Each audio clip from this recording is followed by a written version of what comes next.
નાયક મરાઠા સમાજ સેવા સંઘ સુરત મહિલા મંડળ દ્વારા રવિવારના રોજ હલ્દી કંકુનો ભવ્ય કાર્યક્રમ રાખવામાં આવ્યો હતો। મોટી સંખ્યામાં મહારાષ્ટ્રીયન બહેનોએ પરંપરાગત હલ્દી કંકુની રસમ નિભાવી હતી। સુરત શહેરમાં વસતા મહારાષ્ટ્રીયન પરિવારની સૌભાગ્યવતી બહેનો માટે હલ્દી કંકુનો કાર્યક્રમ યોજવામાં આવ્યો હતો। ઉત્તરાયણ પછીના 15 દિવસ સુધી કંકુ હલ્દીની રસમ નિભાવવામાં આવે છે। ઉમરા પોલીસ કોમ્યુનિટી હોલ ખાતે નાયક મરાઠા સમાજ સેવા સંઘ સુરતના મહિલા મંડળ દ્વારા આયોજિત હલ્દી કંકુ કાર્યક્રમમાં મોટી સંખ્યામાં બહેનો હાજરી આપી હતી।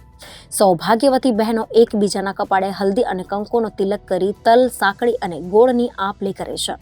પોતાનું અખંડ સૌભાગ્ય રહે તે માટે પ્રાર્થના કરવામાં આવે છે। ગુજરાતમાં પણ આ તહેવારની ઉજવણી વર્ષોથી થતી આવી છે। મારું નામ સ્મિતા ચંદ્રેશ શિંદે છે। હું નાયક મરાઠા સમાજ સેવા સંઘની સદસ્ય છું। તેમજ જહાંગીરપુરા ખાતે આવેલી ગુરુકુલમાં ઉચ્ચતર માધ્યમિકમાં આચાર્ય તરીકેની હું ફરજ બજાવું છું। મને મરાઠી હોવાનો ખૂબ જ ગર્વ છે।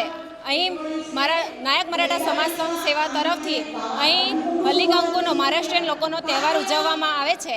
આ તહેવારમાં હજારો સંખ્યામાં હલ્દી કંકુ માટે મહારાષ્ટ્રીયન સ્ત્રીઓ એકત્રિત થાય છે અને એકબીજાને હલ્દી કંકુનું તિલક લગાવે છે।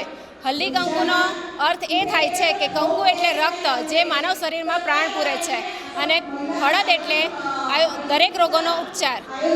અહીં હલ્દી કંકુના દિવસે ઘણી સંખ્યામાં મહિલાઓ એકત્રિત થાય છે અને એકબીજાને હલ્દી કંકુ કરીને મા દુર્ગા માતાની આરાધના કરે છે, તેમજ એકબીજાને મરાઠીમાં વાન સ્વરૂપે ગિફ્ટ આપે છે અને આ થકી આ પ્રસંગની ઉજવણી આ રીતે કરવામાં આવે છે।